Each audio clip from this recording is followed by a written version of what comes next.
सालों पहले एक घने जंगल में कुछ जानवर रहा करते थे।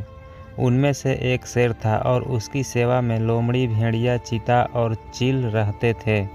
लोमड़ी को शेर ने अपनी सेक्रेटरी, चीता को अपना अंगरक्षक और भेड़िए को अपना गृह मंत्री बनाया था।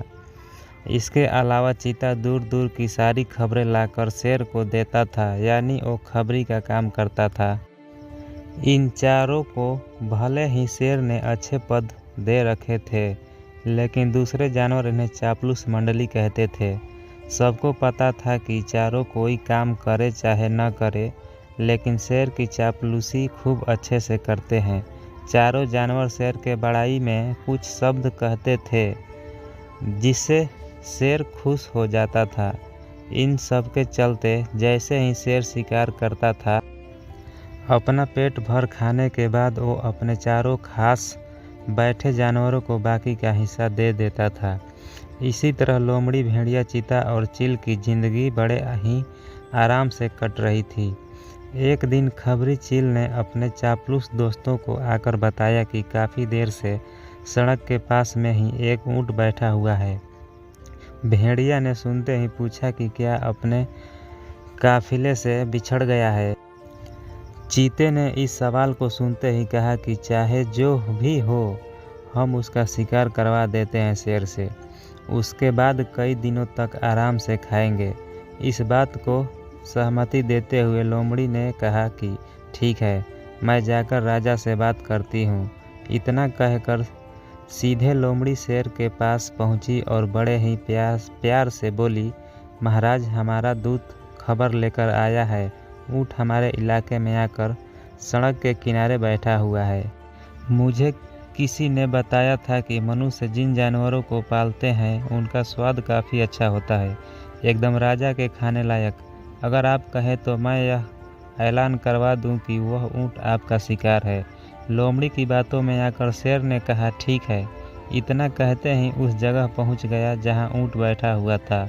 शेर ने देखा कि वो ऊँट काफ़ी कमज़ोर है और उसकी आंखें भी काफ़ी पीली हो चुकी है। उसकी ऐसी हालत शेर से देखी नहीं गई। उसने ऊँट से पूछा कि दोस्त, तुम्हारी ऐसी हालत कैसे हो गई? ऊँट ने जवाब दिया, जंगल के राजा, क्या आपको नहीं पता कि सारे इंसान कितने दयाहीन होते हैं? सारी उम्र मुझसे अपना काम करवाया, अब मैं बीमार हो गया तो उसने मुझे अकेले मरने के लिए छोड़ दिया। उसने सोचा कि मैं उसके किसी काम का नहीं रहा, इसी वजह से अब वो मुझे अपने साथ नहीं रख रहा है और न ही मेरा इलाज करवा रहा है। अब आप ही मेरा शिकार कर दीजिए ताकि मुझे इन दर्द से मुक्ति मिल जाए। इन सब बातों को सुनकर शेर काफ़ी दुखी हुआ। उसने ऊँट से कहा कि अब तुम इसी जंगल में रहोगे हमारे साथ, यहाँ तुम्हें कोई भी नहीं मारेगा। मैं ऐलान कर देता हूँ कि तुम्हारा शिकार कोई जानवर नहीं करेगा। शेर को दयालु देखकर चारों चापलूस जानवर दंग रह गए। धीमी आवाज़ में भेड़िए ने कहा कि कोई नहीं, बाद में इसे किसी तरह से मरवा देंगे। अभी जंगल के राजा का आदेश मान लेते हैं। ऊँट उसी जंगल में आराम से रहने लगा। अच्छे से हरी घास खाते खाते ऊँट एक दिन बिल्कुल स्वस्थ हो गया। वो हमेशा शेर के प्रति आदर भाव रखता था और शेर के दिल में भी उसके लिए दया और प्रेम की भावना थी। अब शेर की शाही सवारी भी स्वस्थ ऊँट निकालता था।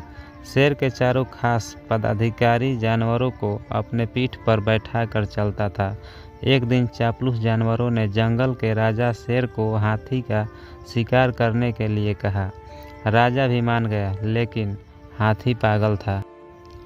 उसने शेर को बुरी तरह से पटक दिया। किसी तरह शेर पागल हाथी से बच तो गया, लेकिन उसे काफ़ी चोट लग गई। अब बीमार शेर बिना शिकार किए किसी तरह से अपनी ज़िंदगी जीने लगा।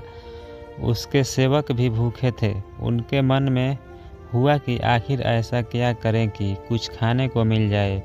फिर उनका ध्यान ऊँट पर गया। सबने मिलकर एक तरकीब सोची और राजा के पास चले गए। सबसे पहले भेड़िए ने कहा कि महाराज, आप कितने दिनों तक भूखे रहेंगे? मेरा शिकार करके मुझे खा लीजिए। आपकी भूख मर जाएगी। फिर चील कहने लगी कि राजा साहब, भेड़िए का मांस खाने लायक नहीं होता है, आप मुझे खा लीजिए। चील को पीछे ढकेलते हुए लोमड़ी बोली, तुम्हारा मांस इनके दांतों में ही लग कर रह जाएगा, आप इसे छोड़िए, मुझे खा लीजिए। एकदम से फिर चीता बोला कि इसके शरीर में आपको सिर्फ बाल ही मिलेंगे, आप मुझे खाकर अपनी भूख मिटा लीजिए। ये सब उन चापलूस जानवरों का नाटक था जिसे ऊँट नहीं समझ पाया। उसने भी एकदम से कहा कि महाराज, मेरी ज़िंदगी तो आप ही की दी हुई है, आप इस तरह से भूखे क्यों रहेंगे, आप मुझे मार कर खा लीजिए। चारों चापलूस जानवरों को इसी बात का इंतज़ार था। उन्होंने कहा कि ठीक है महाराज, आप ऊँट को ही खा लीजिए। अब तो ये खुद ही कह रहा है कि मुझे खा लो, और इसके शरीर में मांस भी काफ़ी ज़्यादा है। अगर आपकी तबीयत ठीक नहीं लग रही है तो इसका शिकार हम कर देते हैं। इतना कहते ही चीते और भेड़िए ने मिलकर एक साथ ऊँट पर हमला कर दिया। कुछ ही देर में ऊँट की मौत हो गई।